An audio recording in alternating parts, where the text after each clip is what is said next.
Speaker sir, హోంశాఖకు సంబంధించిన చర్చ, శాంతి భద్రతల మీద చర్చ, ఆన్లైన్ బెట్టింగ్, అదేవిధంగా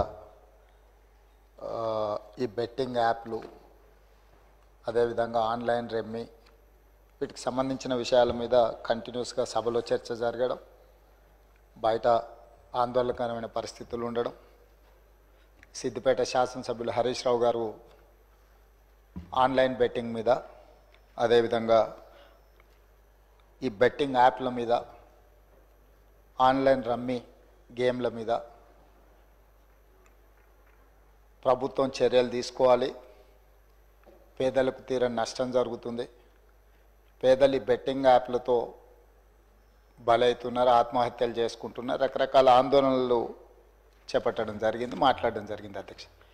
అధ్యక్ష, గత ప్రభుత్వమే 2017లో ఆన్లైన్ బెట్టింగ్ కానీ ఆన్లైన్ యాప్ వీటన్నిటి మీద నిషేధం చేస్తూ చట్టం తీసుకొచ్చింది. చట్టం చేశాం కానీ దాన్ని పకడ్బందీగా అమలు చేసే విషయంలో మరి గత ప్రభుత్వంలో కొంత నిర్లక్ష్యం జరిగింది. ఈ మధ్యకాలంలో అది చాలా వేగంగా తెలంగాణ రాష్ట్రంలో దుర్వినియోగం జరుగుతుంది. అందుకే అధ్యక్ష, తమరి ద్వారా ఇది పక్క రాష్ట్రాలు, దేశము, ఇతర దేశాలు ఈ నేరం ఒక రకంగా అంతర్జాతీయ స్థాయిలో, రాష్ట్ర స్థాయి నుంచి మొదలు పెడితే అంతర్జాతీయ స్థాయి వరకు వివిధ రకాల సంస్థలు, వ్యక్తులు, రకరకాల దేశాలకు సంబంధించిన నేరగాళ్ళు అందరూ కూడా ఇందులో పాల్గొంటున్నారు. ఇది ఏదో టెంపరీగా ఒక పోలీస్ స్టేషన్లోనో లేకపోతే ఒక పరిధిలో మనం విచారణ చేస్తే దీనికి ఈ సమస్యకు సమూలమైన పరిష్కారం కనుగొనే పరిస్థితి లేదు. కాబట్టి ఈ ఆన్లైన్ బెట్టింగ్ కానీ, ఆన్లైన్ ఈ యాప్లు కానీ, లేకపోతే ఆన్లైన్ రమ్మీ లాంటి గేములు, డిజిటల్లీ ఈ గేమింగ్ ఏదైతే జరుగుతుందో, ప్రధానంగా బెట్టింగ్ ఏదైతే జరుగుతుందో, దీని పట్ల రాష్ట్ర ప్రభుత్వము అప్రమత్తంగా ఉండాలి, కఠినంగా వ్యవహరించాలని నిర్ణయం తీసుకున్నది. అధ్యక్ష, నేను ఎవరి మీద ఆరోపణలు లేకపోతే ఎవరు ఏ పరిస్థితిలో వీటిని ప్రత్యక్షంగా పరోక్షంగా అనుమతించారు, ప్రోత్సహించారు, ఎక్కువ వివరాల దగ్గర నేను వెళ్ళదలుచుకోలేదు. రాష్ట్ర ప్రభుత్వం స్పష్టంగా బెట్టింగ్ యాప్లు కానీ, ఆన్లైన్ బెట్టింగ్ కానీ, ఆన్లైన్ రమ్మీ గేమ్ల పట్ల అప్రమత్తంగా ఉండడమే కాదు, కఠినంగా వ్యవహరించాలని ఈరోజు రాష్ట్ర ప్రభుత్వం నిర్ణయం తీసుకున్నది. దీన్ని నిరోధించడానికి, నిషేధించడానికి అవసరమైన చర్యలు తీసుకోవడానికి ఒక స్పెషల్ ఇన్వెస్టిగేషన్ టీం, వీలైతే సిబిసిఐడి కానీ లేకపోతే అధికారులతో సమీక్ష చేసిన తర్వాత ఒక స్పెషల్ ఇన్వెస్టిగేషన్ టీంని వేసి కఠినంగా వ్యవహరించాలని చెప్పి ఈరోజు రాష్ట్ర ప్రభుత్వం నిర్ణయం తీసుకున్నది. అధ్యక్ష, అదేవిధంగా గతంలో చేసిన చట్టంలో దీంట్లో ప్రధానంగా 2 సంవత్సరాల కంటే మించి శిక్ష కూడా లేదు. రేపు వచ్చే సమావేశాలలో ఈ ఆన్లైన్ బెట్టింగ్ నిర్వాహకులకనే కాదు, ఆడేవాళ్లను, బాధితులను, అదేవిధంగా ఈ ఆన్లైన్ అడ్డగోలుగా నిర్వహిస్తున్న వాళ్ళ పట్ల శిక్షను కూడా పెంచడానికి అవసరమైన చట్టాలను కూడా అవసరమైతే మనం సవరించుకోవాల్సిన అవసరం ఉన్నది. అధ్యక్ష, ఎందుకంటే శిక్ష కఠినంగా ఉంటుంది, ఎక్కువ కాలం ఉంటుంది అని ఎప్పుడైతే తెలుస్తుందో నేరం అనేది తగ్గుతుంది. కాబట్టి దీనికి సంబంధించి పూర్తి స్థాయిలో ప్రభుత్వం చర్యలు తీసుకోవాలని, అదేవిధంగా గుట్కా ఇట్లాంటివి కూడా నిషేధిత పదార్థాలను కూడా ఈరోజు మార్కెట్లో బాగా సరఫరా జరుగుతున్నట్టు మా దృష్టికి వచ్చింది. అధ్యక్ష, వీటి పట్ల కూడా మేము అప్రమత్తంగా ఉండాలని ప్రభుత్వం నిర్ణయం తీసుకున్నది. అందుకే ఆన్లైన్ బెట్టింగ్, ఆన్లైన్ యాప్లు, అదేవిధంగా ఆన్లైన్ రమ్మీ, ఈరోజు నిన్న మీరు టీవీలలో, పేపర్లలో పోలీసులు కేసులు నమోదు చేసి వాటికి ప్రచారం కల్పించిన వాళ్ళను పిలిచి పోలీస్ స్టేషన్లలో విచారించడం జరిగింది. వాటికి ప్రచారం కల్పించే వాళ్ళను పోలీస్ స్టేషన్లో పిలిచి వాళ్ళను విచారించడం ద్వారా ఈ సమస్యకు పరిష్కారము శాశ్వతంగా దొరకదు. వీటిని నిర్వహించే వాళ్ళు, వీటిని ప్రమోట్ చేసేవాళ్ళు, చివరికి ఈ యాప్ల ద్వారా లబ్ధి పొందుతున్న వాళ్ళను, వీళ్ళందరినీ పూర్తి స్థాయిలో విచారించి కఠినమైన చర్యలు తీసుకున్నప్పుడే ఈ సమస్యకు పరిష్కారం దొరుకుతుంది. అధ్యక్ష, అందుకే దీన్ని పూర్తి స్థాయిలో విచారించాలంటే పక్క రాష్ట్రాలు, పక్క దేశాలలో కూడా విచారణ చేయాల్సిన పరిస్థితులు ఉంటాయి. అందుకే పూర్తి స్థాయిలో అన్ని అధికారాలు కట్టబెట్టే విధంగా ఒక స్పెషల్ ఇన్వెస్టిగేషన్ టీం ఏర్పాటు చేసి ఈ రాష్ట్ర ప్రభుత్వం వాళ్ళ మీద పూర్తి స్థాయిలో చర్యలు తీసుకోవాలని నిర్ణయం తీసుకున్నారు. తమ ద్వారా ఈ సభకు సభ్యులందరికీ తెలంగాణ సమాజానికి ఒక స్పష్టమైన ప్రభుత్వ విధానాన్ని మేము పంపించదలుచుకున్నాము. ఎవరైనా ఇందులో ప్రత్యక్షంగా పరోక్షంగా ప్రోత్సహించిన, ప్రకటనలకు సహకరించిన, నిర్వహణలో భాగస్వాములైన ఎవరిని కూడా రాష్ట్ర ప్రభుత్వం వదిలిపెట్టదు. ఈ రాష్ట్రంలో ఖచ్చితంగా ఇలాంటి సైబర్ నేరాల పట్ల కఠినంగా మేము వ్యవహరించడం జరుగుతుంది. రాష్ట్ర ప్రభుత్వం అప్రమత్తంగా ఉంటుంది, ఇలాంటి నేరగాళ్ల పట్ల కఠినంగా వ్యవహరిస్తుంది. ఈ సభ ద్వారా సభ్యులందరికీ నేను ఈ ప్రకటన ద్వారా ఒకే మాట చెప్పదలుచుకున్నా, స్పెషల్ ఇన్వెస్టిగేషన్ టీంను ఏర్పాటు చేస్తున్నాము. తద్వారా అందరినీ కఠినంగా అణచివేయడమే కాకుండా చర్యలు తీసుకుంటామని తమ ద్వారా తెలియజేయదలుచుకున్నా అధ్యక్ష. అదేవిధంగా అధ్యక్ష, శాంతి భద్రతల మీద చాలాసార్లు మాట్లాడుతున్నారు, చాలా విషయాలు మాట్లాడుతున్నారు. నేను ఎక్కువ విషయాలు చెప్పదలుచుకోలేదు, కానీ గత ప్రభుత్వంలో కొన్ని దారుణమైన సంఘటనలు జరిగినప్పుడు తీసుకున్న చర్యలు, వాటి వివరాలు ఇవన్నీ కూడా ఈ సభలో చర్చిద్దామంటే మాకేం అభ్యంతరం లేదు అధ్యక్ష. ఎక్కడైనా చెదురుమదురు సంఘటనలు జరిగినా, అనుకోకుంటే ఎవరైనా నేరానికి పాల్పడ్డప్పుడు నేరం అనేది ఎవరు మనకు చెప్పి ముందస్తుగా సమాచారం ఇచ్చి పాల్గొన్నారు. నేరం జరిగిన ఎంబడే ప్రభుత్వాలు వ్యవహరించిన తీరు అత్యంత కీలకం, అత్యంత ప్రాధాన్యతతో కూడుకున్నది అధ్యక్ష. అందుకే మన రైల్లో జరిగిన సంఘటన పట్ల కానీ, అది రైల్వే పోలీసుల పరిధిలో ఉన్నా కూడా మేము తక్షణమే చర్యలు తీసుకోవడానికి అన్ని రకాలుగా పోలీసులను అప్రమత్తం చేసినాం. ఏ చిన్న సంఘటన జరిగినా రాష్ట్ర ప్రభుత్వం అప్రమత్తంగా ఉంటుంది. ఆనాడు ఔటర్ రింగ్ రోడ్ దగ్గర వెటర్నరీ డాక్టర్ను మీకు తెలుసు అధ్యక్ష, సాయంత్రం పూట అక్కడ ఉన్న డాక్టర్ని ఆ రోజు జరిగిన పరిస్థితులు, జరిగిన తర్వాత పరిణామాలు మనం అందరం చూసినాం.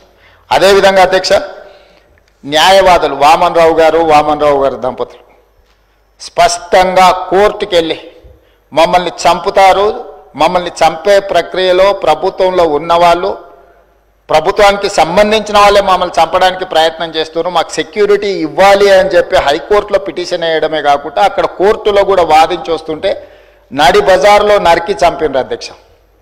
నడి బజార్లో న్యాయవాదులను, హైకోర్టు న్యాయవాదులను నాడు నరికి చంపితే ఈనాటికి ఆ చంపిన వాళ్ళ మీద రకరకాలుగా ఆ రోజు కేసులో ఉన్న వాళ్ళని తప్పించి ఈరోజు సుప్రీంకోర్టులో రాష్ట్ర ప్రభుత్వం సిబిఐ విచారణకు వాళ్ళు కేసు వేస్తే ఈరోజు సిబిఐ విచారణ కోసం రాష్ట్ర ప్రభుత్వం మాకేం అభ్యంతరం లేదు, విచారణకు ఆదేశాలు ఇవ్వండి అని చెప్పే పరిస్థితి. న్యాయవాదులను చంపితే కూడా ఆనాడు ప్రభుత్వము ఏమాత్రం కూడా స్పందించలేదు.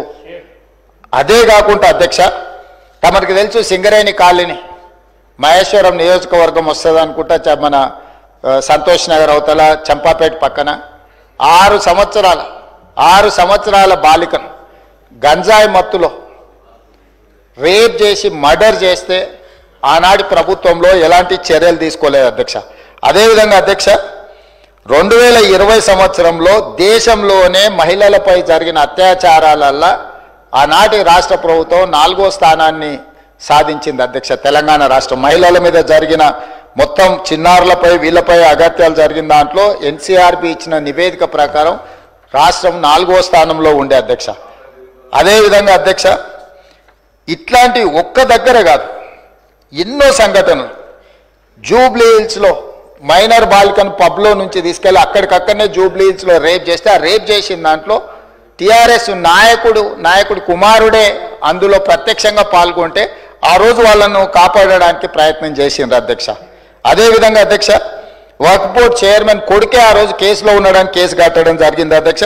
సరిగ్గా నేను ఎక్కువ దూరం వెళ్ళి ఆరోపణలు చేయదలుచుకోలేదు. ఆ రోజు ఉన్న ఒక మంత్రి గారి కుటుంబానికి సంబంధించిన వాళ్ళ మీద కూడా వచ్చిన ఆరోపణలు మీ అందరి దృష్టికి వచ్చినాయి అధ్యక్ష. అదేవిధంగా ఈరోజు ఇట్లాంటి సంఘటనలు జరిగినప్పుడు మన అందరం కూడా బాధితుల పట్ల సానుభూతితో నుండి నేరగాళ్ల పట్ల కఠినంగా వ్యవహరించడానికి సహకరించాలి. అట్లా కాకుండా ఇదేదో ప్రభుత్వమే ప్రత్యేకంగా ఈ చర్యలు చేసే వాళ్ళను కాపాడుతుంది అన్నట్టుగా ప్రధాన ప్రతిపక్ష పార్టీ ఈ రకంగా ఆరోపణలు చేయడం, తద్వారా ఒక ఆందోళనకరమైన పరిస్థితి కల్పించి తెలంగాణ రాష్ట్రంలోకి వచ్చే పెట్టుబడులను రానియకుండా, పెట్టుబడులు ఎప్పుడు వస్తాయి అధ్యక్ష? శాంతి భద్రతలు పెట్టుబడిదారులకు రక్షణ కల్పించినప్పుడే రాష్ట్రానికి పెట్టుబడులు వస్తాయి. ఈరోజు ఏ మంచి పని చేపడదామన్నా దానికి ఒక దురుద్దేశాన్ని ఆపాదించి ఆ దురుద్దేశం ద్వారా తెలంగాణ రాష్ట్రం మొత్తం కుప్పగూలిపోయింది. ఈ రాష్ట్రంలో శాంతి భద్రతలు లేవు, ఈ రాష్ట్రంలో మీరు పెట్టుబడులు పెట్టకండి, ఈ రాష్ట్రం దివాలా తీస్తేనే తప్ప మాకు సంతోషం కలగదు అన్నట్టుగా ఈరోజు మాట్లాడడం ఏమాత్రం సమంజసం కాదు అధ్యక్ష. ఈరోజు ఈ రాష్ట్రంలో శాంతి భద్రతలను ఆనాడు 2004 నుంచి 2014 వరకు ఏది ఎట్లున్నా హైదరాబాద్ నగరంలో ప్రధానంగా శాంతి భద్రతల విషయంలో ప్రభుత్వం ఏమాత్రం ఆనాడు రాజీ పడకుండా మేము చేసిన ప్రయత్నాలు తెలంగాణ రాష్ట్ర అభివృద్ధికి ఎందుకో అనుకూలించినాయి. లక్షలాది కోట్ల రూపాయల వేలాది కోట్ల రూపాయల పెట్టుబడులు వచ్చి లక్షలాది ఉద్యోగ ఉపాధి అవకాశాలు హైదరాబాద్ నగరంలో తెలంగాణ రాష్ట్రంలో ఎందుకు వచ్చినాయి అధ్యక్ష? ఆనాటి ప్రభుత్వాలు తీసుకున్న నిర్ణయాలు, నేరగాళ్ల పట్ల వ్యవహరించిన తీరు, కఠినంగా వాళ్ళని అణచివేయడంతో ఈ రాష్ట్రానికి పెట్టుబడులు వచ్చినాయి, సంస్థలన్నీ వచ్చినాయి అధ్యక్ష. ఈరోజు సైబరాబాద్ ప్రాంతం కానీ, హైటెక్ సిటీ ప్రాంతం కానీ, ఔటర్ రింగ్ రోడ్ ప్రాంతం కానీ, అంతర్జాతీయ ఎయిర్పోర్ట్ ప్రాంతం కానీ, గచ్చిబౌలి కానీ, ఇలా చెప్పుకుంటూ వెళ్తే రాయదుర్గం కానీ ఇవన్నీ ఎప్పుడు విస్తరించినాయి అధ్యక్ష? ఎప్పుడు అభివృద్ధి చెందినాయి? హైదరాబాద్ నగరంలో ఒకనాడు ఉమ్మడి రాష్ట్రంలో లేకపోతే అంతకంటే ముందు మత కల్లోలాలు ఉంటే కూడా అందరినీ కూడదీసుకొని అందరినీ కలుపుకొని వాటిని అణిచివేసిన తర్వాత ఈ రాష్ట్రం అంటే శాంతి భద్రతలకు ఒక వేదిక అని తయారు చేసిన తర్వాతనే మనకు పెట్టుబడులు వచ్చినాయి అధ్యక్ష. విస్తరణలో భాగంగా మెట్రో కానీ, రోడ్లు కానీ, ఫ్లైఓవర్లు కానీ, కృష్ణానది జలాలు కానీ, గోదావరి జలాలు కానీ, ఇట్లా ప్రతిదీ హైదరాబాదు నగరం యొక్క మౌలిక వసతులను పెంచడమే కాకుండా శాంతి భద్రతలను కాపాడడంతో మన రాష్ట్రానికి పెట్టుబడులు వచ్చినాయి అధ్యక్ష. ఈరోజు ఒక మంచి ఉద్దేశంతో చేపట్టిన చర్యలను కూడా మీ స్వార్థం కోసం ఈ ప్రభుత్వం విఫలం చెందింది అని చిత్రీకరించాలన్న ఆలోచనతోని ప్రభుత్వం మీద, కాంగ్రెస్ పార్టీ మీద చేసే దాడిలో భాగంగా తెలంగాణ అభివృద్ధి మీద కూడా మీరు యాసిడ్ దాడులు చేసే పరిస్థితులు వచ్చినాయి అధ్యక్ష. తెలంగాణ కుప్పగూలాలన్న ఒక ఆలోచనతోని కుట్రపూరితంగా అన్ని రకాల వేదికల మీద తప్పుడు ప్రచారం చేయడం వల్ల ఈరోజు తెలంగాణ ప్రతిష్టను మసకబార్చే ప్రయత్నం చేస్తున్నారు అధ్యక్ష. దయచేసి తమరి ద్వారా నేను చేస్తున్న విజ్ఞప్తి ఒకటే, ఇట్లాంటి కుట్రలు చేయకండి. ఈ కుట్రలు తెలంగాణ రాష్ట్రానికి ప్రయోజనం కాదు. రేపు భవిష్యత్తులో మీరు అధికారంలోకి రావాలన్న ఆలోచన చేస్తున్నామని మీరు పదే పదే చెప్తారు. చాలా దగ్గరలో వచ్చేసారి మేమే అధికారంలోకి వస్తామంటారు. మరి వచ్చేసారి మీరు అధికారంలోకి రావాలంటే రాష్ట్రం దివాలా తీసి రాష్ట్రం మొత్తం తగలబడిపోయి రాష్ట్రానికి పెట్టుబడులు రాకుండా వచ్చిన పెట్టుబడులు ఇతర రాష్ట్రాలకు తరలిపోయి ఇది జరిగితే ఈ రాష్ట్రానికి ఏమైనా ప్రయోజనం చేకూరుస్తుందా? ఎందుకు విజ్ఞతతోని 10 సంవత్సరాలు ప్రభుత్వం నడిపారు. గతంలో కూడా 20 ఏళ్ళలో 30 ఏళ్ళలో మేము ప్రభుత్వంలో పనిచేసినాం, తెలంగాణ కోసం ఉద్యమాలు చేసినామని ఎవరైతే నాయకులు చెప్పుకుంటున్నారో మీకు సోషల్ రెస్పాన్సిబిలిటీ లేదా? Only political responsibility, only power మాంగర్స్గా మీరు మారి అధికారం మాకు ఉండాలి, అధికారం పోతే ఒక క్షణం కూడా మేము భరించలేము, అధికారం లేకుంటే ఒక క్షణం కూడా మేము ఉండలేము అన్న విపరీతమైన పోకడలు ఏ రకంగా తెలంగాణ సమాజానికి మేలు చేస్తాయి అధ్యక్ష? ఈరోజు తెలంగాణ రాష్ట్రాన్ని ప్రపంచ చిత్రపటం మీద పెట్టాలి అని మేము చేస్తున్న ప్రయత్నాలను మేము నిరంతరం పెట్టుబడులను ఆకర్షించే ఉద్యోగ ఉపాధి అవకాశాలు పెంచాలని ఏదైతే ప్రయత్నం చేస్తున్నామో, శాంతి భద్రతలను కాపాడాలని మేము నిర్విరామంగా చేస్తున్న కృషి, మేము వచ్చిన తర్వాత అది గణేష్ నిమజ్జనం కావచ్చు, లేకపోతే మొహరం కావచ్చు, బక్రీద్ కావచ్చు, అన్ని మతాలకు సంబంధించిన పండుగలలో ఎక్కడైనా చిన్న చెదురుమదురు సంఘటన కూడా ఏదైనా జరిగిందా అధ్యక్ష? ఈ 15 నెలలలో ఎక్కడైనా శాంతి భద్రతల విషయంలో ఎక్కడైనా మేము రాజీపడ్డామా అధ్యక్ష? ఈరోజు ఈ రాష్ట్రాన్ని దేశానికే ఒక ఆదర్శ రాష్ట్రంగా తీర్చిదిద్ది అత్యధికంగా విదేశీ పెట్టుబడులను తీసుకొచ్చి ఈరోజు ఇన్ఫ్లేషన్ విషయంలో, ధరల నియంత్రణలో దేశంలో నెంబర్ 1 అధ్యక్ష. 1.3 ఇన్ఫ్లేషన్ ఉన్న రాష్ట్రము భారతదేశంలో ఏదైనా ఉందా అంటే తెలంగాణ. ధరలను నియంత్రించడంలో, ఉద్యోగ ఉపాధి అవకాశాలు కల్పించిన దాంట్లో, నిరుద్యోగ సమస్యను తగ్గించిన దాంట్లో, స్టేట్ ఓన్డ్ ట్యాక్స్ కలెక్షన్లో, ప్రతి దాంట్లో దేశంలో నెంబర్ 1 తెలంగాణ రాష్ట్రం నిలబడ్డది అధ్యక్ష. దేశంలోనే ఇతర రాష్ట్రాలలో రాష్ట్ర సొంత పన్నుల వసూళ్లలో తెలంగాణ రాష్ట్రం 88% పన్నులను వసూలు చేసి దేశంలోనే నెంబర్ 1 రాష్ట్రంగా తెలంగాణ రాష్ట్రం నిలబడ్డది. మహారాష్ట్ర నెంబర్ 2, మిగతా రాష్ట్రాలు అట్లుంటే ప్రధానమంత్రిగా ప్రాతినిధ్యం వహించే గుజరాత్ 6-7 స్థానానికి పోయింది అధ్యక్ష. ఇవన్నీ కూడా మా సహచర మంత్రులు అధికారులు అందరు కష్టపడి చేస్తున్న ప్రయత్నాన్ని మీరు అభినందించండి. అప్పుడే అంత ఆత్రము, అంత తాపత్రయము, అంత అసహనం ఎందుకని నేను అడుగుతున్నా. కడుపు నిండా విషం పెట్టుకొని ఎందుకు ఈ మాటలు? మీరు నిజంగా మీ అనుభవాన్ని రంగరించి సూచనలు చేయండి. ఒకప్పుడు ప్రధాన ప్రతిపక్ష నాయకుడిగా అక్కడనే జానారెడ్డి గారు కూర్చొని మీరు తీసుకుంటున్న నిర్ణయాలకు వారు ఏ రకంగా ప్రభుత్వానికి సలహాలు సూచనలు ఇచ్చిండ్రు జానారెడ్డి గారిని ఆదర్శంగా తీసుకోండి. మీరు ఆనాడు మా పార్టీ ప్రయోజనాల కంటే కూడా రాష్ట్ర ప్రయోజనాలు ముఖ్యమని చెప్పి పెద్దలు జానారెడ్డి గారు ప్రతిపక్ష నాయకుడు, మొట్టమొదటి ప్రతిపక్ష నాయకుడుగా ఒక సాంప్రదాయాలను వారు ఏర్పాటు చేసింది. ఆ సాంప్రదాయాలను ప్రతిపక్ష నాయకుడిగా బట్టి విక్రమార్క గారు కొనసాగించారు. మీరు కక్ష గట్టి ప్రతిపక్ష హోదా తీసినా, మీరు మైకు ఇచ్చినా ఇవ్వకపోయినా, మీరు ఇచ్చిన కొద్ది సమయంలో కూడా వారు ప్రతిపక్ష నాయకుడిగా మీకు ఎన్నో రకాలుగా సూచనలు ఇచ్చే ప్రయత్నం చేసిండ్రు. ప్రభుత్వం తీసుకుంటున్న నిర్ణయాలలో ఉన్న లోపాలను ఎత్తి చూపడమే కాకుండా మీకు సహేతుకమైన సలహాలు సూచనలు ఇచ్చే ప్రయత్నం ఆనాడు ప్రతిపక్ష నాయకులుగా బట్టి విక్రమార్క గారు, జానారెడ్డి గారు చేశారు. ఈరోజు కూడా మీ నుంచి మేము ఆశిస్తున్నాం. మీరు ఎంత చేసినా, ఎగిరెగిరి దంచినా, ఎగరకుంట దంచినా మీకు వచ్చే కూలి అంతనే. ఎన్నికలు అనేటి 2029లో వస్తాయి అధ్యక్ష. వాళ్ళ తాపత్రయపడ్డంత మాత్రాన, వాళ్ళు ఆవేదన చెందినంత మాత్రాన, వాళ్ళు హడావిడి పట్టినంత మాత్రాన ఒక సంవత్సరం రావు అధ్యక్ష ఎలక్షన్లు. అప్పుడే ఒక ఆయన అంటాడు వచ్చేసినాయి బై ఎలక్షన్స్ వచ్చేసినాయి, వచ్చే నెలలే అని టికెట్లు వంచుతాడు ఒక ఆయన. ఆయన టికెట్లు వంచాను కదా నేను వంచాలని ఇంకొక ఆయన వంచుతాడు. వాళ్ళ పోటీతోని మా సాగుకు వస్తున్నారు అధ్యక్ష. వాళ్ళ అంతర్గతంగా ఏమని ఉంటే ఉండని వాళ్ళు ఇట్లా తేల్చుకొని మాకేం అభ్యంతరం లేదు.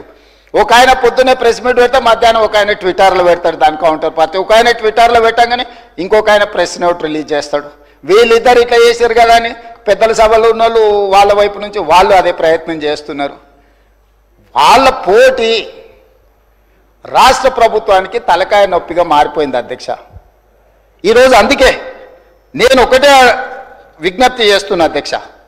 ఎన్నికలు మహేశ్వర్ రెడ్డి గారి పార్టీ జమిలీ ఎన్నికలు అంటారు, అవన్నీ కలిపి తీసుకొస్తామంటారు. ఇవన్నీ ఓవేళ అంతా కలిసి వస్తే 2028లో రావాల్సిన ఎలక్షన్లు అవి 2029కి పోయేటట్టున్నాయి అధ్యక్ష. సో ఉన్న అసెంబ్లీ కూడా ఇంకో 6 నెలలు ఎక్స్ట్రాగా ఉండే పరిస్థితులు జాతీయ స్థాయిలో మనకు కనిపిస్తున్నాయి అధ్యక్ష. సో ఈ 4 ఏళ్ళు మనము రాష్ట్రాన్ని మంచిగా అభివృద్ధి చేసుకుందాము. మీరు నా దగ్గరకు వచ్చిన వాళ్ళలో అప్పుడప్పుడు టీవీలలో పేపర్లలో ఎవరు వచ్చి కలిసినా కూడా ఇటు అటు అని నేను ఎవరికైనా నేను సభానాయకుడిగా ముఖ్యమంత్రిగా ప్రతి ఎమ్మెల్యేకి నేను అందుబాటులో ఉంటా. అది సిద్దిపేట శాసనసభ్యులు హరీష్ రావు గారు వచ్చినా, లేకపోతే పల్లా రాజేశ్వరరెడ్డి గారు వచ్చినా, లేకపోతే వెంకట రమణారెడ్డి గారు వచ్చినా, నేను రాజకీయాలు చూడను అధ్యక్ష. ముఖ్యమంత్రిగా నా దగ్గరికి తీసుకొచ్చిన సమస్యల్ని వీలైనంత మేరకు వాటిని పరిష్కరించాలన్న మా బట్టి గారు సూచన చేశారు. గజ్వేల్ శాసనసభ్యులు వచ్చినా కూడా, ప్రతిపక్ష నాయకుడు వచ్చినా కూడా ఆ నియోజకవర్గానికి సంబంధించిన సమస్యలు కూడా పరిష్కరించాలంటారు.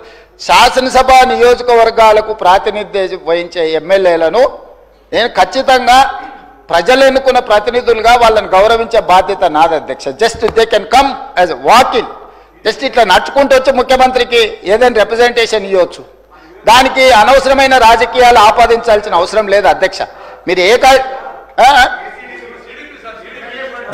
డెఫినెట్గా ఇస్తాము. ఇచ్చినప్పుడు ఇన్ఛార్జ్ మినిస్టర్ ఉంటాడు. మీకు ఇన్ఛార్జ్ మినిస్టర్లు నిర్ణయాలు చేస్తారు. ఈరోజు ఇందిరమ్మ ఇళ్ళలో ఇందిరమ్మ కమిటీలు ఉన్నాయి, అన్నీ ఉన్నాయి. డెఫినెట్గా ఇస్తాము. మీరు ఇచ్చిన కాగితాలు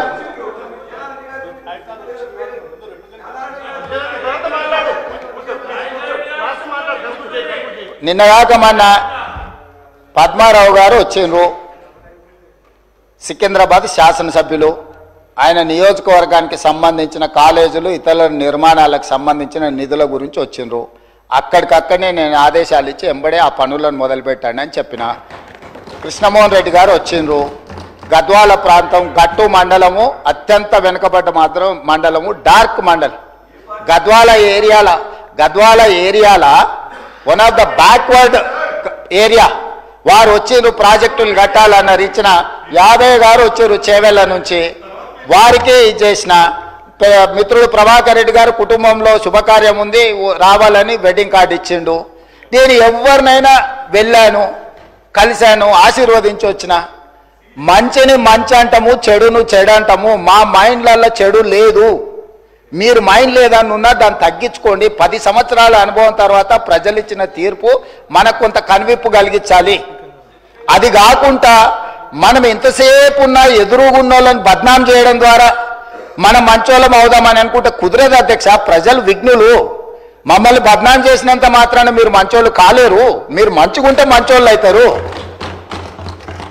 మా మీద బురద చల్లి మాకంటే వాళ్ళ దగ్గర ఎక్కువ బురదుంది చూడండి అని మీ మీద ఉన్న బురద కంటే మా మీద ఎక్కువ చల్దామని, లేకపోతే మా డిప్యూటీ సీఎం గారినో ఇంకొకరినో బద్నాం చేయడం ద్వారా మీరు మంచోళ్ళు అవుదామని మీరు ముసుగు దొరుకుని మీరు ప్రవర్తించడం వల్ల మీకు ఏమీ ప్రయోజనం ఉండదు. అందుకే ఈరోజు రాష్ట్ర ప్రభుత్వం రాకేష్ రెడ్డి లేనట్టున్నాడు. ఆయన young India integrated residential school గురించి నాకు ఇవ్వాలి, నేను ప్రతిపక్ష ఎమ్మెల్యేను కదా అంటే 100% ఇస్తా అని చెప్పిన. పెట్టినం లిస్టులో నాకు తెలిసి. సో అధ్యక్ష, మేము వివక్ష చూపించము. వివక్ష మా విధానం కాదు. వివక్షతోని రాష్ట్రాన్ని నడపలేము. వివక్ష వల్ల రాష్ట్రం అభివృద్ధి చెందదు. వీలైనంత మేరకు రాష్ట్ర అభివృద్ధి కోసం అందరి సహకారం తీసుకొని ఈ ప్రభుత్వం ముందుకు వెళ్ళాలనుకుంటుంది. అందుకే డాంబికాలకు గొప్పలకు పోలే. బడ్జెట్ 2 సార్లు మా బట్టి విక్రమార్క గారు ప్రవేశపెట్టినప్పుడు ఉత్తుత్త బడ్జెట్లు ఊదరగొట్టే బడ్జెట్ పెట్టి ఇప్పటికి 4 లక్షలు దాటి ఉండేది అధ్యక్ష. ఉత్తుత్త బడ్జెట్లు ఊదరగొట్టే బడ్జెట్లు పెట్టదలుచుకోలేదు. చేసేదే చెప్తాం, చెప్పిందే చేస్తామనే విధానంతో బడ్జెట్ నియంత్రించడం ద్వారా రాబోయే 2 బడ్జెట్లలో యాక్యురేట్ 100%. ఈరోజు నేను బట్టి విక్రమార్క గారి తరఫున వారు ప్రవేశపెట్టిన బడ్జెట్ నాకు అంచనా వేసిన తర్వాత నాకున్న సుదీర్ఘకాలం ప్రతిపక్షంలో పనిచేసిన అనుభవము, 15 నెలలు ముఖ్యమంత్రిగా చేసిన అనుభవంలో 95% వారు ఈరోజు ప్రవేశపెట్టిన బడ్జెట్ నిజం కాబోతుంది. మినిమం 95%.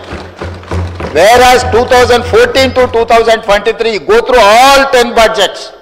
మొదటి సంవత్సరం 40% వ్యత్యాసం ఉంది. ఏ రోజు కూడా 25% కంటే తక్కువ వ్యత్యాసం లేని బడ్జెట్ని గత ప్రభుత్వాలు పెట్టలేదు అధ్యక్ష. కాగితాలకే పరిమితమైన కేటాయింపులు, కాగితాల మీదనే కేటాయింపులతోని శాఖలు నిర్వహించాలని, వెల్ఫేర్ నిర్వహించాలని, ఇట్లా రకరకాల అబద్ధాలతోని ప్రైవేట్ కంపెనీలు బ్యాంకులలో లోన్ తెచ్చుకోవడానికి ఎన్ని రకాలుగా బ్యాలెన్స్ షీట్లను ఫ్రాడ్ చేస్తారో రాష్ట్ర ప్రభుత్వం అన్ని రకాలుగా బడ్జెట్ను ఫ్రాడులెంట్ బడ్జెట్స్ ప్రవేశపెడితే CAG time and again they have given findings. ఇంత ఫ్రాడులెంట్ ఇవే మేము చూడలేదని క్యాగ్ నివేదికలు ఇచ్చినాక కూడా వాళ్ళ ఆలోచన మారతలేదు. వాళ్ళ ఆ ఆలోచన మారిపోయింది. ప్రజలు వాళ్ళని మార్చిండ్రు. మాకు ఒక అవకాశం ఇచ్చిండ్రు. మాకు అవకాశం ఇచ్చినప్పుడు కనీసం కొంత పని చేయడానికి సహకరించి కొంతకాలం చూసిన తర్వాత వాస్తవాల ప్రాతిపదికన ఏదైనా మాట్లాడితే బాగుంటుంది అధ్యక్ష. అంతే తప్ప ఈరోజు ఏడ భూసేకరణ చేయడానికి పోయినా అంతెందుకు అధ్యక్ష, నిన్నమన్నా నేను చూస్తున్నా గచ్చిబౌలిలో భూమి మీరేం చేయొద్దని. అధ్యక్ష, దాదాపుగా 25 సంవత్సరాలు అనుకుంటా, 25 సంవత్సరాల క్రితం బిల్లిరావు అనే వ్యక్తికి, ఒక ప్రైవేట్ వ్యక్తికి, ప్రైవేట్ సంస్థకు ఆ భూమి కేటాయించారు. 25 సంవత్సరాల నుంచి ఏ రోజు కూడా సెంట్రల్ యూనివర్సిటీ దగ్గర ఆ భూమి లేదు. తెలంగాణ ఉన్న కంబైన్డ్ రాష్ట్రంలో 2006లో ఆనాడు కాంగ్రెస్ పార్టీ రద్దు చేసింది ఆ కేటాయింపు. అక్కడి నుంచి కోర్టు కేసులు జరిగినాయి. 2014లో తెలంగాణ రాష్ట్రం వస్తే 2024 వరకు 10 సంవత్సరాలు గత ప్రభుత్వం బిల్లిరావు నుంచి భూమి గుంజుకోలేదు అధ్యక్ష. నేను వచ్చిన వెంబడే సుప్రీంకోర్టు వరకు వెళ్ళి కొట్లాడి ఒక ప్రైవేట్కు ఐఎంజీ భారత్ అని ఒక ఫేక్ కంపెనీకి కేటాయించిందని ఆరోపణలు ఎదుర్కొంటున్న భూమిని సుప్రీంకోర్టులో కూడా కేసు గెలిచి ఆ భూమిని వెనక్కి తీసుకొని ఆ భూమిని ఈరోజు మనం అభివృద్ధిలో భాగంగా టీజీఐఐసి కేటాయించి అక్కడ ఐటీ కంపెనీలు ఇతర పరిశ్రమలు రావడానికి అవసరమైన లేఅవుట్ చేయండి అని చెప్పి ఈరోజు ఒక అభివృద్ధి కోసము ఒక కాంక్రీట్ ప్రపోజల్తో ముందుకు వస్తే ఈరోజు అక్కడ ఏదో రిజర్వ్ ఫారెస్ట్ ఉన్నట్టు, రిజర్వ్ ఫారెస్ట్లో అత్యంత ఏమంటారు జీవరాశులు ఉన్నట్టు, జింకలు, పులులు, సింహాలన్నీ ఆన్నే ఉన్నాయి అన్నట్టు. జింకలు, పులులు, సింహాలు లేవు అధ్యక్ష. ఆ చుట్టుముట్టుతో కొన్ని గుంట నక్కలు చేరి ఇట్లా వ్యవహరిస్తున్నాయి అధ్యక్ష. గుంట నక్కలకు గుణపాఠం చెప్తాం అధ్యక్ష. అది 100% developed area. We are also going to utilize for development. We are not utilizing or otherwise మేము ఎవరికో అర్ధరాత్రి పూట ఎవరికో కట్టబెట్టే ప్రయత్నం చేయలేదు అధ్యక్ష. పర్ఫెక్ట్ డెవలప్మెంట్ చేసి ఓపెన్ ఆక్షన్ ద్వారా అంతర్జాతీయ స్థాయి సంస్థల్ని పెట్టుబడులు పెట్టడానికి భూమిని తెలంగాణ ఇండస్ట్రియల్ ఇన్ఫ్రాస్ట్రక్చర్ కార్పొరేషన్ ద్వారా ఆ పెట్టుబడులను ఆకర్షించడం కోసం ఈరోజు ఒక ప్రణాళికబద్ధమైన డెవలప్మెంట్ చేయడానికి మేము ముందుకు వస్తే ఇవాళ దాన్ని అడ్డుకునే ప్రయత్నం చేస్తున్నారు అధ్యక్ష.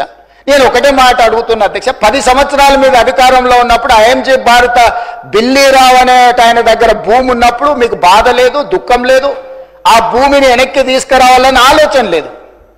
అలాంటి వాళ్ళ నుంచి ఆ భూమిని వెనక్కి తీసుకొచ్చి పరిశ్రమల అభివృద్ధి కోసం ఎందుకు అక్కడికి పోయినాం అధ్యక్ష? ఈరోజు అమెరికన్ కౌన్సిలేట్ అక్కడనే ఉంది, ఈరోజు విప్రో అక్కడనే ఉంది, ఇన్ఫోసిస్ అక్కడనే ఉంది, ఐటీ పరిశ్రమలన్నీ అక్కడనే ఉన్నాయి.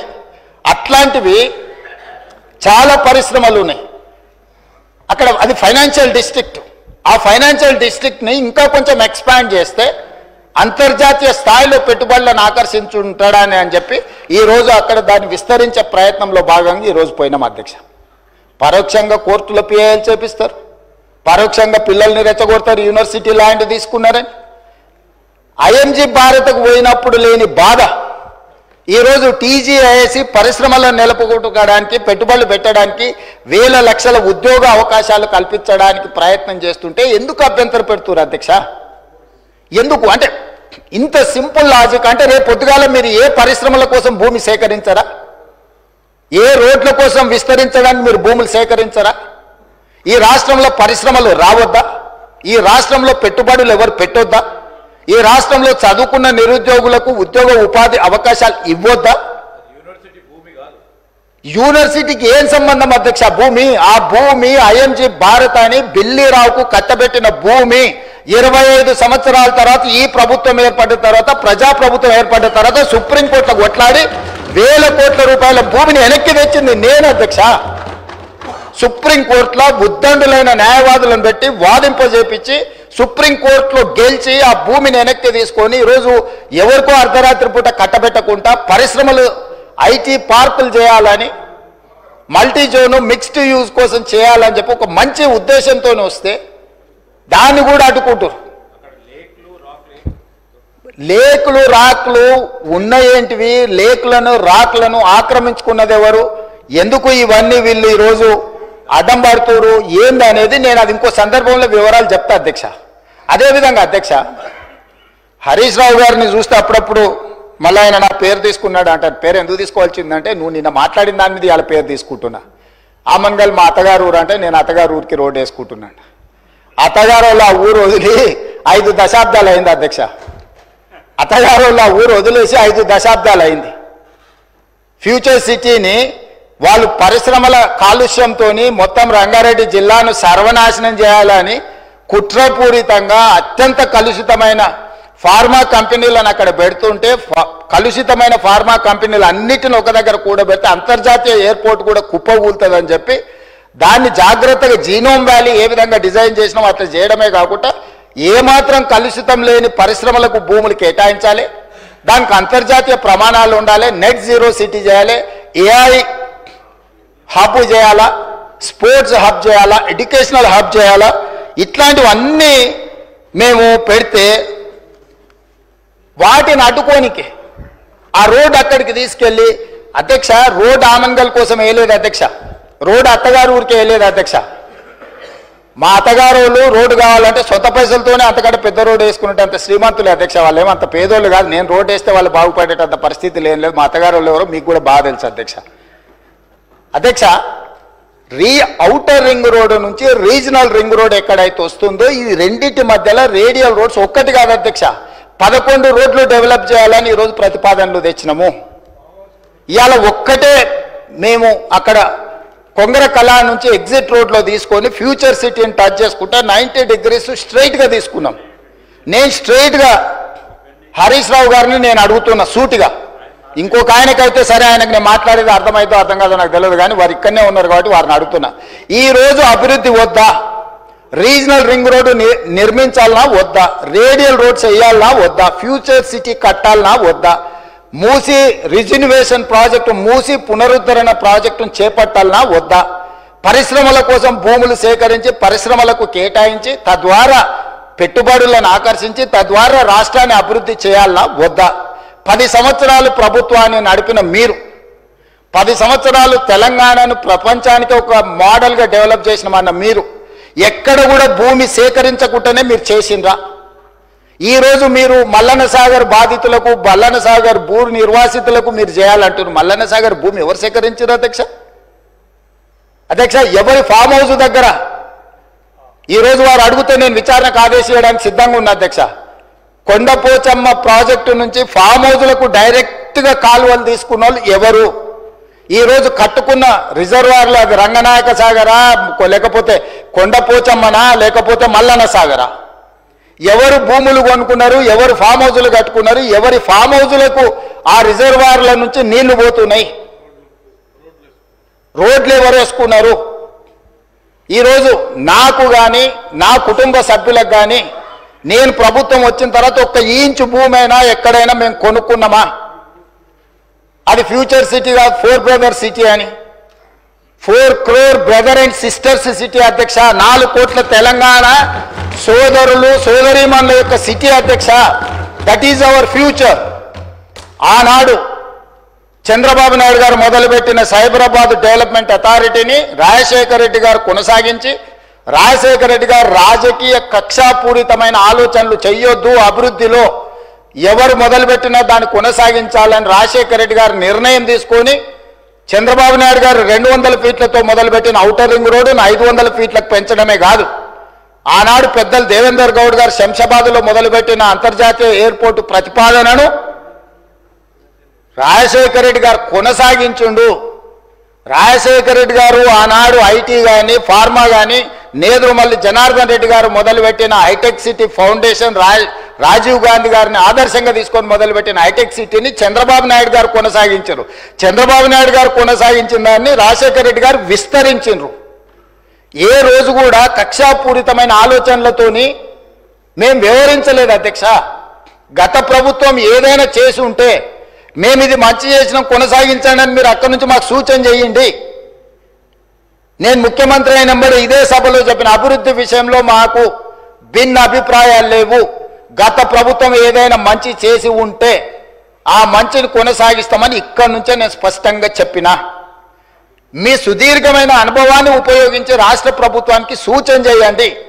ప్రతిదీ అడ్డుకునే ఆలోచన, ప్రతిదీ ఎట్లా చెడగొట్టాలనే ఒక కుట్ర, ఇది ఏ రకంగా మంచిది? ఈరోజు కామారెడ్డి దగ్గర ఒక రాకెట్ ధృవన అంటే ఇస్రో గవర్నమెంట్ ఆఫ్ ఇండియాలో ఇస్రోలో జరిగే రీసెర్చ్ ప్రైవేట్లో ఈరోజు చేస్తాం.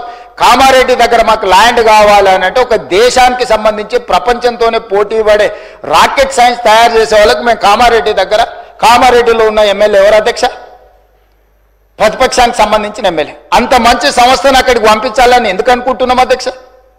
మాకేముంటుంది అధ్యక్ష? తెలంగాణ మొత్తం మాదే అధ్యక్ష. నేను తెలంగాణకు ప్రాతినిధ్యం వహిస్తున్న అధ్యక్ష. ఒక్క ప్రాంతానికి కాదు, నేను ఈ ప్రాంతం ఆ ప్రాంతం కాదు, తెలంగాణ మొత్తం మా పరిధిలోనే, మా మంత్రివర్గం మా ప్రభుత్వం పరిధిలే. ఈ తెలంగాణను క్రియేట్ చేసింది మేము, ఈ తెలంగాణను ప్రొటెక్ట్ చేసేది మేము, ఈ తెలంగాణను డెవలప్ చేసేది మేము, ఫ్యూచరిస్టిక్ తెలంగాణగా మార్చేది మేము అధ్యక్ష. ఈరోజు ఎక్కడ చూసినా అక్కడ లేక్స్ రాక్స్ లేకపోతే ఏమో ఉన్నాయి అధ్యక్ష. నిజ నిర్ధారణ కమిటీ మీరు వేసుకోండి అధ్యక్ష. మీరు ఆదేశాలు ఇస్తే మాకేమో అభ్యంతరం లేదు. ఎమ్మెల్యేలు అందరినీ ఒక ట్రిప్ తీసుకెళ్లి చూపిద్దాం అధ్యక్ష. అక్కడ జరుగుతున్న అభివృద్ధి ఏంది, మేము చేస్తున్నది ఏంది, లేకపోతే పవర్ పాయింట్ ప్రజెంటేషన్ తమరు అనుమతిస్తే సభలు కానీ లేకపోతే కమిటీ హాల్లో చూపిస్తాం అధ్యక్ష. అన్ని ఓపెన్ బిడ్డింగ్లో మేము అమ్మదలుచుకున్నాం అధ్యక్ష. పెట్టుబడులను ఆకర్షించాలని ఇవాళ అసెంబ్లీ జరుగుతున్నా కూడా అంతర్జాతీయ సంస్థలతో ఈరోజు నేను మా శ్రీధర్ బాబు గారు మీటింగ్ ఏర్పాటు చేసి ఆ మీటింగ్ను ఈరోజు వాళ్ళతో పెట్టుబడులను మాట్లాడి వచ్చినాం అధ్యక్ష. ప్రపంచంలోనే పెద్ద పెద్ద పరిశ్రమలు తెలంగాణ వైపు హైదరాబాద్ వైపు చూస్తుంటే మీరు చేయలేని పనులను కూడా ఈరోజు ఎలివేటెడ్ కారిడార్ కంటోన్మెంట్లో మీరు 10 ఏళ్ళు తిప్పలవడం అన్నారు, రాలేదు. అంతకంటే ముందు 10 ఏళ్ళు రాజశేఖర రెడ్డి గారు కూడా ప్రయత్నం చేసి రాలేదు. నేను వచ్చిన 10 నెలల కేంద్ర ప్రభుత్వం నుంచి నేను సాధించిన అధ్యక్ష. పూడూరులో నిర్వహించిన లో ఫ్రీక్వెన్సీ నావీ రాడార్ స్టేషన్ మీరు కూడా వచ్చారు కదా అధ్యక్ష. అది 9 ఏళ్ళు మీరు కేవలం రాజకీయ కక్షలతో ఆపి పెడితే దేశ భద్రతకు సంబంధించింది అధ్యక్ష. అది ఏ ప్రైవేట్ ఇండస్ట్రీ ఎవరి పెట్టుబడిదారు కప్పజెప్పేది కాదు. సముద్రంలో దేశం మీద దాడి చేయడానికి వచ్చే శత్రువులను కనిపెట్టడానికి మన తెలంగాణలో మన భూభాగం మీద వికారాబాద్లో తమరి నియోజకవర్గంలో పని మొదలు పెడతామంటే 9 ఏళ్ళు మీరు ఆ భూమిని కాంపెన్సేషన్ తీసుకొని కేంద్ర ప్రభుత్వం నుంచి నష్టపరిహారం తీసుకొని భూసేకరణలో భాగంగా కేవలం మీరు పర్సనల్గా ఏదో ఎజెండా తీసుకొని వెళ్తే కేంద్ర ప్రభుత్వం దానికి అనుకూలంగా వ్యవహరించలేదు అని ఒక కారణం చేత పెండింగ్ పెడితే నేను దాన్ని క్లియర్ చేసిన. ఆర్సీఐ అక్బరుద్దీన్ ఓవైసీ గారి కాన్స్టిట్యున్సీలు ఉంటాయి, దేశ భద్రత కోసము ఉండే సంస్థ. మీరు లీజ్ రెన్యువల్ చేయలే గవర్నమెంట్ ఆఫ్ ఇండియా. దేశ భద్రత కోసం ఉన్న భద్రతా బలగాలకు సంబంధించిన వాటిని తెలంగాణ రాష్ట్ర ప్రభుత్వం 2700 ఎకరాల ల్యాండ్ లీజ్ రెన్యువల్ చేయకుండా గత ప్రభుత్వం మీరు ఆపి పెడితే నేను ఇమ్మీడియట్గా కేంద్ర ప్రభుత్వానికి లీజ్ రెన్యువల్ చేసిన అధ్యక్ష. కేంద్రంలో ఉన్నది నరేంద్ర మోడీ గారు కాబట్టి లేకపోతే రాజ్నాథ్ సింగ్ గారు కాబట్టి రాజకీయంగా నాకు సరిపోదు కాబట్టి నేను దేశ భద్రతతో కూడా చెలగాట మారతాని అట్లా కుంచితమైన స్వభావంతో మేము వ్యవహరించలేదు అధ్యక్ష. అది నరేంద్ర మోడీ గారైనా రాజ్నాథ్ సింగ్ గారైనా లేకపోతే చంద్రశేఖరరావు గారు, హరీష్ రావు గారు, లేకపోతే తారక రామారావు గారైనా దేశ భద్రతకు సంబంధించిన విషయంలో రాష్ట్ర అభివృద్ధి విషయంలో మేము ఎక్కడ కాంప్రమైజ్ కాలేదు అధ్యక్ష. పొలిటికల్ విల్తో మేము దాని రాజకీయ ప్రేరేపితమైన నిర్ణయాల వైపు మేము ఎన్నడూ వెళ్ళలేదు అధ్యక్ష. కాబట్టి దయచేసి సభ ద్వారా నా రిక్వెస్ట్ ఒక్కటే, మీరు సూచనలు చేయండి, రాష్ట్రానికి ప్రయోజనం చేకూరే అంశాలను ప్రస్తావించండి. ఇప్పుడు మీరు నెంబర్ ప్రకారం మైక్ ఇస్తలేరు, అక్బరుద్దీన్ ఓవైసీ గారికి ఎక్కువ మైక్ ఇస్తురని. Sir we are welcoming it, whatever you have given suggestions. మీరు సలహాలు సూచనలు ఇస్తే మైక్ ఇవ్వడానికి మాకు ప్రాబ్లం లేదు. మీరు మీ కుట్రలకు మీ కుతంత్రాలకు మీరు తెలంగాణ మీద విషం చిమ్మడానికి ఈ మైకును వాడుకుంటామంటే మీరు చాలా విజ్ఞతతోని ఇక్కడ ఉన్న వాళ్ళకి మైక్ ఇవ్వకుండా వాళ్ళకి ఇచ్చినాక కూడా మేము ఎవరము అభ్యంతరం పెట్టకుండా స్పీకర్ గారి నిర్ణయమే మాకు శిరోధార్యం అని చెప్పి మేము ఏ విషయంలో కూడా మేము అభ్యంతరం పెట్టకుండా సహకరించినాం అధ్యక్ష. అందుకోసమని ఈరోజు అధ్యక్ష నా సూచన ఒకటే అధ్యక్ష, బెట్టింగ్ యాప్ల విషయంలో కానీ ఆన్లైన్ బెట్టింగ్ విషయంలో కానీ లేకపోతే ఆన్లైన్ రమ్మీ విషయంలో కానీ వ్యసనాలకు తెలంగాణలో తావు లేదు. గంజాయికి, డ్రగ్స్కి, కొకైన్కి, కెసినో వాళ్ళకి, కోళ్ళ పందాలకి తెలంగాణలో తావు లేదు. అట్లాంటి వాళ్ళని మీరు ప్రోత్సహించకండి, మీరు ఎంత దగ్గర వాళ్ళైనా. మళ్ళీ నేనే దాని వివరాలు మాట్లాడితే అట్లెట్లా మీరు ఇట్లెట్లా మీరు కేసు అట్లెట్లా పెడతారు. మన వాళ్ళు ఉన్నప్పుడు తప్పని పరిస్థితులు వస్తాయి. మీకు బాధ ఉండొచ్చు, మీకు బాధ ఉన్నప్పుడు వాళ్ళని అట్లాంటి తప్పులు చేయకుండా ఆపాలి. గతంలో మనది అధికారం ఉన్నప్పుడు చెల్లింది కానీ ఇప్పుడు చెల్లదురా నాయన, ఇప్పుడు ఇట్లా చేస్తే ఊకోది ప్రభుత్వం అని మీరు మంచి చెప్పుకోవాలి. తలుపు మూసి లోపలింట్లో కొంత చెప్పుకోవాలా. సో దయచేసి మళ్ళొకసారి నేను ప్రతిపక్షానికి విజ్ఞప్తి చేస్తున్నా, అభివృద్ధి భూసేకరణ విషయంలో మీరు అభ్యంతరం పెట్టకండి. నష్టపరిహారం ఇద్దామా, ఏమిద్దామో చెప్పండి, ఓపెన్ డిబేట్ ఫర్ దట్. భూసేకరణ విషయంలో భూమి కోల్పోతున్న వాళ్లకు బాధ ఉంటుంది, దుఃఖం ఉంటుంది. ప్రత్యామ్నాయం ఏం చేద్దామో చెప్పండి. మూసి పరివాహక ప్రాంతంలో నష్టపోతున్న పేదలకు ఏమిద్దాము, ఒక మంచి కమ్యూనిటీ, ఒక గేటెడ్ కమ్యూనిటీ కట్టి వాళ్ళకి ఇల్లు కట్టిద్దామా, లేకపోతే వాళ్ళకి నష్టపరిహారం బాగిద్దామా, లేకపోతే ఫ్యూచర్ సిటీ రోడ్లో పోయే వాళ్ళకి ఏ విధంగా నష్టపరిహారం ఇద్దాము, లేకపోతే ఫ్యూచర్ సిటీలో భూసేకరణకు సంబంధించి ఎంత నష్టపరిహారం ఇద్దాము, లగచర్లలో పేదవాళ్ళ భూమి పోతే ఏమిద్దామో చెప్పండి. ఇది ప్రభుత్వ ఖజానాలో నుంచి ఇచ్చేది ఎవరు, వాళ్ళు కానీ నేను కానీ ఎవరు మన ఇళ్లలో నుంచి తీసిస్తలేము. ప్రభుత్వ ఖజానా నుంచి అభివృద్ధిలో వాళ్ళు సహకరించినప్పుడు వాళ్ళకు రూపాయి ఎక్కువ నష్టపరిహారం ఇచ్చి వాళ్ళని ఆదుకునే బాధ్యత మనది. వాళ్ళకు ఉపాధి కల్పించే అవకాశం ఉంటే వాళ్ళకు ఉపాధి కల్పిద్దాం, వాళ్ళ కుటుంబాలకు ఉద్యోగ అవకాశం కల్పించేది ఉంటే ఉద్యోగ అవకాశం కల్పిద్దాం. కానీ భూసేకరణనే మేము అడ్డుకుంటాము, మేము ముందుకే పోనీయము. వేసిన ఆయన మీ దాంట్లోనే తీసుకోరు, కరెక్ట్, మంచి క్వశ్చన్ అడిగాడు. మల్లన్న సాగర్లో కేసులు వేసిన ఆయన వాళ్ళ దాంట్లోనే తేలేడు, పాలమూరు రంగారెడ్డిలో కేసు వేసిన ఆయన వాళ్ళ దాంట్లోనే తేలేడు. వీరం హర్షవర్ధన్ రెడ్డి కేసు వేసిండు అధ్యక్ష పాలమూరు రంగారెడ్డిలో, ఎంబడే అక్కడనే పక్కన కూర్చున్నాడు అధ్యక్ష. సభ్యుడు ఇక్కడ లేడు, కానీ కేసులు వేసిన వాళ్ళని మొత్తం లిస్టు తీద్దాం. కేసులు వేపించింది వాళ్ళే,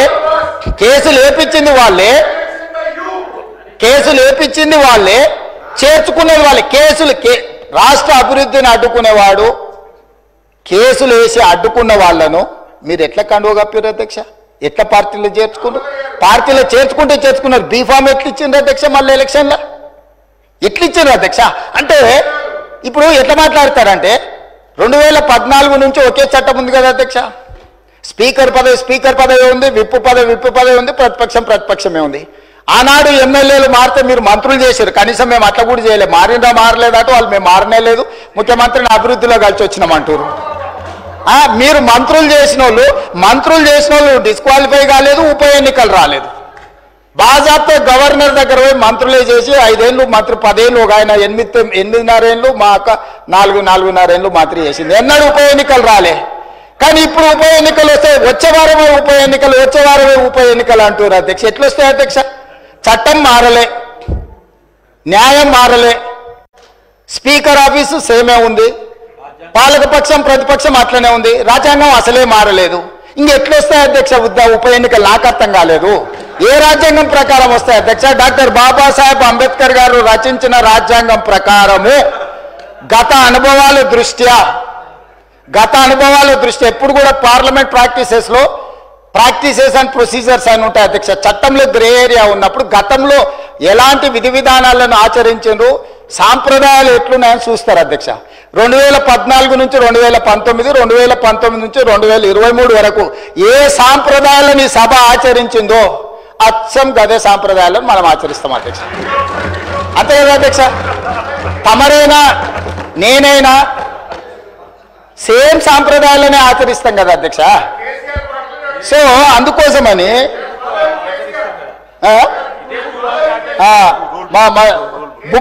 రూల్ బుక్ కూడా మారలే అధ్యక్ష. బుక్ కూడా ఇదే ఉంది. బుక్ వారు రాసిందే అధ్యక్ష. ఆ రోజు కమిటీ వేసి ఈ బుక్ ఎవరెవరు కూర్చొని రాసిరు అధ్యక్ష? దీంట్లో పేర్లు కూడా ఉంటాయి అధ్యక్ష. ఉంటుంది, పేరు ఉంటుంది. వాళ్ళే ఈ కమిటీలు ఎవరున్నారో కూడా ఇందులో పేర్లు ఉంటాయి అధ్యక్ష. అందులో మిత్రుడు వివేకానంద వీళ్ళందరూ కూడా సభ్యులే అధ్యక్ష.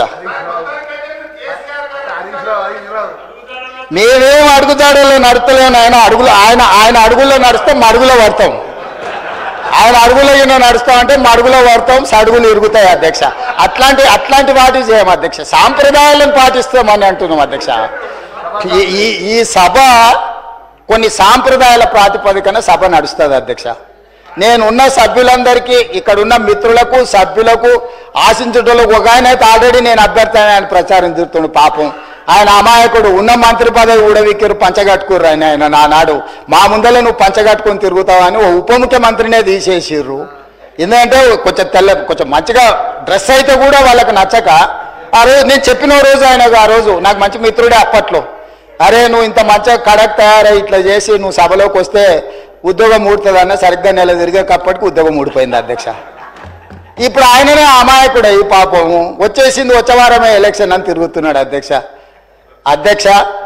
నేను తమరి ద్వారా ఎవరైతే ఉన్నారో సభ్యులు ఎవరు ఆందోళన చెందాల్సిన పని లేదు. ఏ ఉప ఎన్నికలు రావు.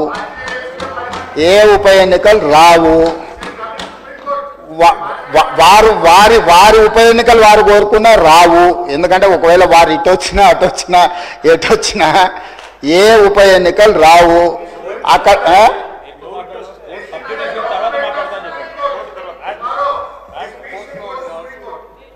అదేవిధంగా హరీష్ రావు గారు బాగా గుర్తు చేశారు.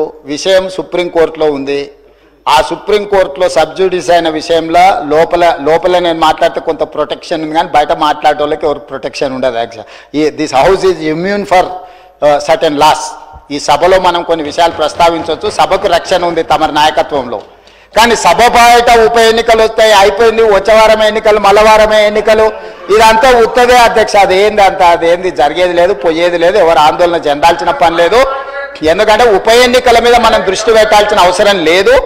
అభివృద్ధి మీద నేను ఎందుకు ఇవన్నీ విషయాలు చెప్తున్నా అధ్యక్ష తమరి ద్వారా అంటే, మా దృష్టి ఎన్నికలు ఉప ఎన్నికల మీద లేదు. మా దృష్టి రాష్ట్ర అభివృద్ధి మీద, రాష్ట్ర సంక్షేమం మీద, రాష్ట్రానికి పెట్టుబడులు తీసుకురావాలని, తద్వారా ఉద్యోగ ఉపాధి అవకాశాలు కల్పించాలని, శాంతి భద్రతలను కాపాడాలని, ఈ రాష్ట్రంలో ఎవరైనా తప్పులు చేస్తే వాళ్ళ పట్ల కఠినంగా వ్యవహరిస్తామని చెప్పడానికే ఈ అన్ని విషయాలు నేను ఇక్కడ ప్రస్తావించిన అధ్యక్ష.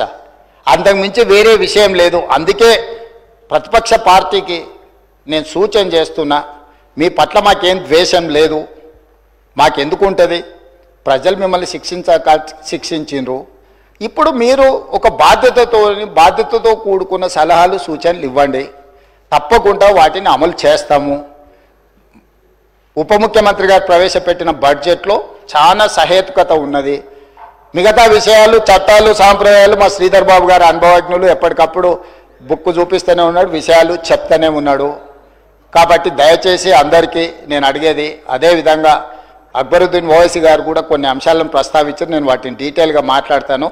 ఏ ప్రతిపక్షమైనా మాకు ఇచ్చే సూచనలు మేము డెఫినెట్గా ఓ సమయంలో నేను హౌస్లో ఉన్నా లేకపోయినా మీరిచ్చే సభ్యులు ఏదైతే కోర్ ఇష్యూస్ రేజ్ చేస్తుండ్రో వాటన్నిటిని నేను వింటూనే ఉన్నా, చూస్తూనే ఉన్నా. వాటిని పరిష్కరించుకొని ముందుకెళ్దాం. తమరు సభ్యులకు ఎవరెవరికి అవకాశం ఇవ్వాలనో తమరు అవకాశాలు ఇవ్వండి అధ్యక్ష. నా విజ్ఞప్తి ఒకటే, సూచనలకు సలహాలకు సమయం ఎక్కువ ఇవ్వండి. రాజకీయ దాడి చేస్తాం, ఎదురు దాడి చేస్తాం, క్షణికావేశంలో యాసిడ్ దాడులు చూస్తుంటాం కదా అధ్యక్ష. అట్లాంటి యాసిడ్ దాడు లాంటి ఆలోచనలతో ఇక్కడ మాటలు మాట్లాడితే అది రాష్ట్రానికి నష్టం జరుగుతుంది. రాష్ట్రానికి నష్టం కలిగించే మాటలు ఎవరు అక్కడి నుంచి మాట్లాడినా, ఇక్కడి నుంచి మాట్లాడినా, ఎక్కడి నుంచి మాట్లాడినా వాటిని నియంత్రించండి అధ్యక్ష. ధన్యవాదాలు అధ్యక్ష. अकबरुद्दीन ओवैसी जी